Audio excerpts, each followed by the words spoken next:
So I'm speaking on behalf of a company that I joined a year ago, but most of the story comes from the time that was prior to Guardtime, when I was Undersecretary of E-Services and Innovation at the Ministry of Social Affairs in Estonia, basically responsible and overseeing the implementation of this blockchain technology. So I'm going to give a little bit of a context. When people tell that in healthcare Estonia is very digitized, it wouldn't be possible if we hadn't the overall Estonian society really embedded with digitalization. So you saw this nice wetlands, as we have 1.3 million people living approximately on the size of a country like the Netherlands or Denmark. So we like space around us, but at the same time we also like 4G connection, when there is like nobody around us in the vicinity of next 10 kilometers. So it is really pervasive. So and that did start before the blockchain era. Also, it is important that it's not only public sector or this is not only companies. This is again another example of how the whole society has done something together and they like it. And that kind of gives also the resilience of keep innovating all the time. Now, and within this context, yes, healthcare is also digitized. And well, I told there's 1.3 million people, not that much, but in a month, 2.3 million queries have been done by doctors. And there will be a few kind of reflections, but the whole premise is that since the very beginning, the core purpose of digitalization of country, and including that also healthcare, has been integration. So we've heard here several times that integration, we need to do this in healthcare and this is a problem. For us, it's the other way around. And then also you're going to see why the way we have implemented blockchain might be not kind of directly applicable, but at least from the technological point of view, but also conceptually, I think it would help also something practical to be done here. Now, the other thing is that Estonia is a relatively poor country. When we started digitalization, I think we were out of the 25 EU member states, we were from the bottom, either the last one or the second last one in our GDP per capita. So efficiency in using digital tools or actually excuse of using digital tools, again, has been an important thing. So we don't spend much on healthcare. At the same time, if you look on the upper side, this is really just to give kind of visual image. At least we are on average in providing healthcare to people. So we spend, less than most of the developed countries, but we can, with that limited amount of money, achieve quite a good results. And you can also see that the administrative costs, so the costs that our insurance, we do have social insurance model pretty much like the Germany, which means that it's paid by employers through payroll taxes, but it is mandatory, and also the governance agency is not directly responsible to the government, but to the parliament, so it's a quasi-public entity. It's independent from politics, but it manages its funds as a public entity. And you see that the administrative costs are going down and down and down, and this is because we do things digitally. So that is what has been the premise from the start. And to summarize all that, there are a few things you can't do digitally in Estonia. You can't marry, you can't divorce, you can't sell your real estate. Those are considered the higher risk activities. When somebody from the state needs to stand beside you and look into your eye and say, is this really the thing that you want to do? Everything else you can do digitally. And digitally means I can do it from here, from Boston. I can vote from here, I can sell my old car from here, I can look how my kid is doing at school, and I can open my gates or sign all the documents as I'm general manager of the company, sign contracts, so everything you can do digitally. Now, where did it start from? It started Roughly around 2000, then we had a prime minister who was really visionary, but he was also a stubborn guy. He said, I want my government entities to talk to each other. And people started to say, well, it's complicated, it may be costly. Well, bring me some people, tell me how this can do. And then there were multinational companies coming to Estonia, some of them from US, from Germany and others, and they presented at that time, what solutions they had and projected the cost of ownership for the next 10 years. And the main problem with all of them was that they all had 2 zeros too much in the end of the price tag. The country couldn't afford that. So it turned to its own engineers. And so you can see the timeline here. It started with reporting taxes. 15 minutes, all the taxes are filed, they're pre-populated. You get rebate from the government within 5 working days. So very nice, convenient services. Then the private sector provided M-parking. You don't need to carry coins wherever you go. And all the other things. And in 2002, I think most of the digital infrastructure was laid down. We had digital identity. We had security or secure transport layer. I'm going to come back to that in a second. And then other services, ID bus ticket that is provided by the private sector using the same infrastructure the public sector provided. 2007 and forward, mobile ID. So in addition to ID card, now and I mostly use my mobile ID to identify myself. E-prescriptions in 2010, EHealth system 2008, all cool, nice things. And now pay attention. Something happened in 2007. And if I go back to the previous slide, all these things, at least from the user point of view, were gone for 2 or 3 days. Couldn't use them. They had to close it down. We had state-sponsored DDoS attack. And then government and actually people started to think as well, we are now in a trouble. So what are we going to do? What are we going to do with our society? And the idea was that not to abandon what had been created, but actually, if everything you know about your people, who owns what land, who's married to whom, what is my health record, who owns how much somebody is digital, and somebody presents your data, how do you know this is truthful? And so the challenge was put to engineers: build us a machine which is capable of proving time, integrity, and the origin of any data, regardless of also any centralized trust authority, which means the government. Government asked engineers, build us a machine that can actually verify the data without us. Because we know governments, well, sometimes we like them, or we split half and half, but nevertheless, we have to engage with them, but the system needs to be independent from the government. So there are 2 things that, and the next slide you're going to see the solution which is built in blockchain. But this is very important. What was the problem? So in 2007, nobody knew what blockchain is. Nobody was using the term. So that it didn't start from the tech, it started from the problem. First features of this problem. It is very specific about the immutability, and there is no anonymity asked. And the third bit is it has to scale. It has to scale across the government, across all its departments, and also it has to scale across the private sector. So those things were there from the very beginning. And so this came as a solution, elegant one. Maybe some say it's too simple. You take any data assets, you calculate one-way cryptographic hash, a fingerprint, which is preserving by privacy because the fingerprint tells I was here, but you cannot calculate back my other features from that fingerprint. You record that fingerprint on a blockchain, distributed network, give back owner of that data asset a receipt, validating the time, the entity, and that this document hasn't been changed.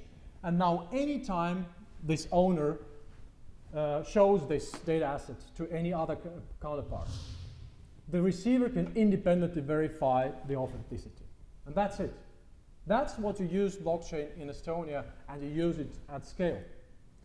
So And the data asset can be doctor's report, MRI scan, it can be full genome sequencing, it can be just a log, so any size of the data, which is also very important in healthcare.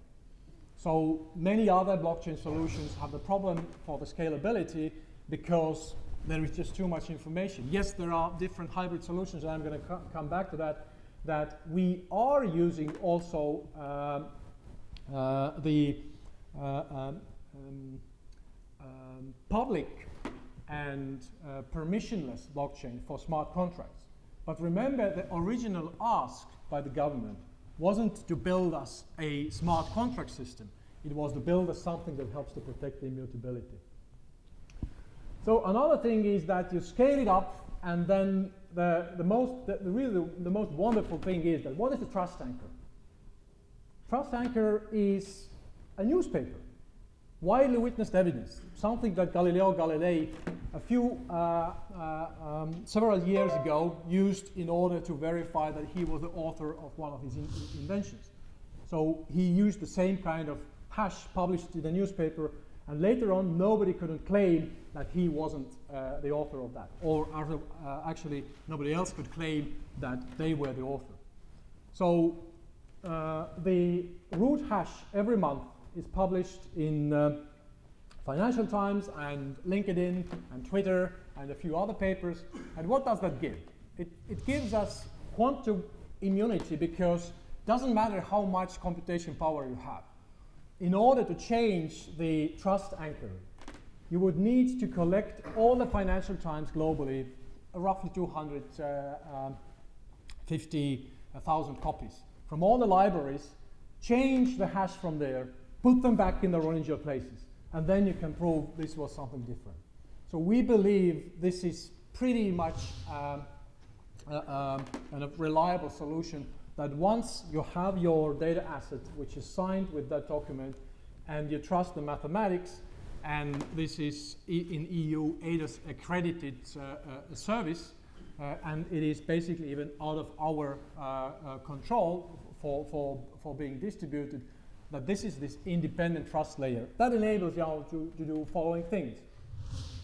So this is what has been provided, and our approach in Estonia, and also now when I'm working at Guardtime, is that, and we heard that, I really have enjoyed all those previous sessions.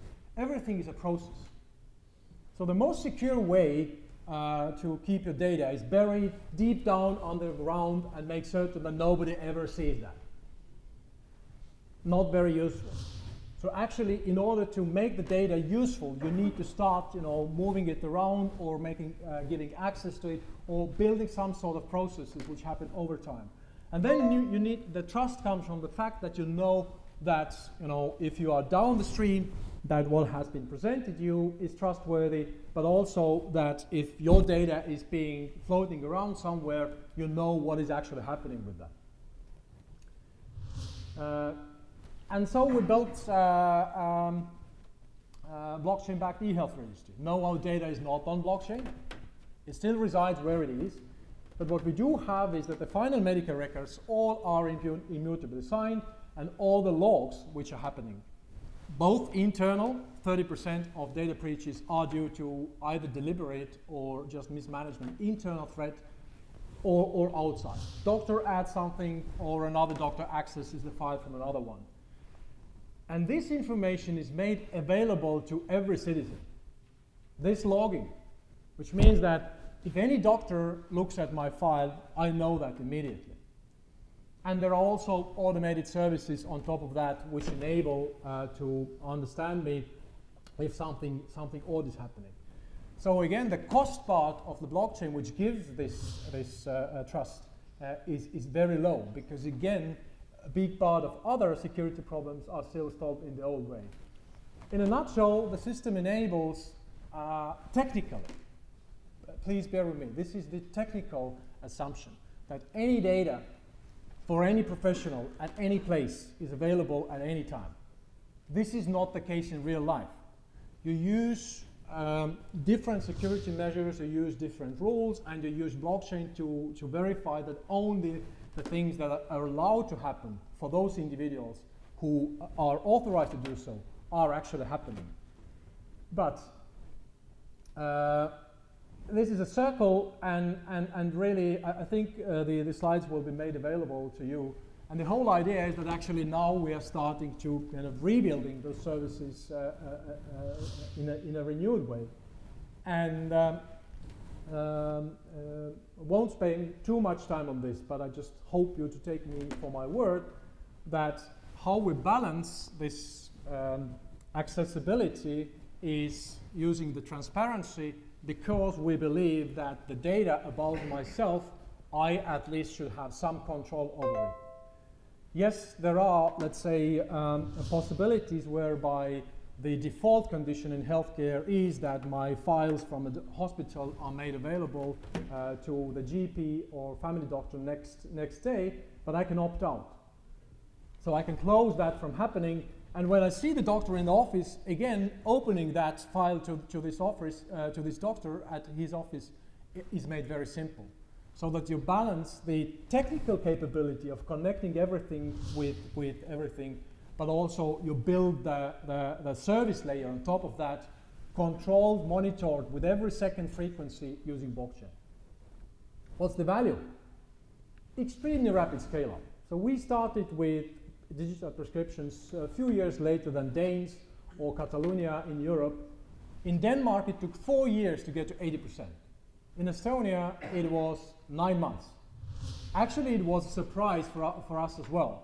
The systems that were capable, that were built to process those digital prescriptions, they had to, there were a few logical mistakes in the data architecture, so it was stalled for 2 weeks because it couldn't actually serve as many people initially. It was kind of intended for a much longer scale up. Second, you do get efficiency from that. Again, this was built by the government, so the reasoning behind that was also government-led. And if you read the last bullet point, you can see that the idea was to use that data and actually enable people to use more generic drugs as compared to branded drugs. And it actually was achieved in a relatively short period because the digital prescription, but also some clinical decision support systems were combined together. So you can start building various things, and this slide I should add the recent version, because the 2018 numbers, actually the red one is important, that we didn't start building these digital services when everybody loved them. The trust level of our genetic data to be combined with healthcare data was about 18%, 1/8. But it doesn't prevent you from starting. And if you're managing your services in a way that you give back people a little bit of those nice services that are, as I mentioned, with the tax authority or in healthcare, also digital prescription, the trust grows over time. You cannot create it from void, but this is necessary, and also we're using blockchain to keep and maintain that trust, not to go away. So again, I'm starting to summarize. My time is over, I believe, in 1 and 9 seconds. So you build it in a stacked way. So if needed, there is also security server ordered by Department of Defense of US government, which, by the way, is the largest customer of Guardtime. So Guardtime did not start from healthcare. We started first from defense and telecom. And then you build services like provenance trail, you build consent on that. We heard a few examples. And then we also have done integrations with distributed ledgers, which are permissionless and public, which means that the smart contracting bit, you know what data comes there or where the data comes from. If you have different DLTs that need to be combined with each other, you can easily do that, so that you don't constrain yourself with heavy engineering, setting up 500 nodes for a pharma supply chain. I think there are very few technologies which are capable of doing that. But if you start, from the right order, this is the possibility. And also, if you combine now blockchain with other cryptographic technologies, what you get is that you can differentiate between what we call data liquidity, that is when the data actually with PII moves from one place to another, to data visibility, when you allow only access. So machines do, I don't know, multi-party computation or zero knowledge proof or whatever, and they present the end result. For instance, outcome-based contracting. Insurance and provider and pharma company, they all basically see the same result without compromising the privacy of individuals, because that data was never shown to all the others. But at the same time, if pharma and insurance are about to agree in payments of hundreds of millions or billions, they need to be certain that this data, which the computation is based upon, is trustworthy. So, these are the projects that the government can implement now because we have this infrastructure. So, and this is kind of my way of articulating that. This is the future of healthcare that I can see making. Pockets of excellence in many other countries. Currently also, Guardtime is working also in this country, but we're working very closely with Nordic countries, NHS in England and Spain. So it is possible. I can certainly assure you. And I'm gonna finish with 3 statements. Start with the problem, and then you find the right combination of technology. In our case, it was really the integrity that we use. We don't use it for transport, we don't use it for confidentiality. Yes, in our research labs, there are people who are talking about blockchain-backed quantum immune identity management as well. But you do not need to start from there to start reaping the benefits of blockchain. And my final slide comes from this very town. I was enlightened myself, kind of our thinking and the way how John Lamka put it, what you can do and what is meaningful to use blockchain. I think you should read the journal. It seems that it spreads reasonable thinking. So thank you once again.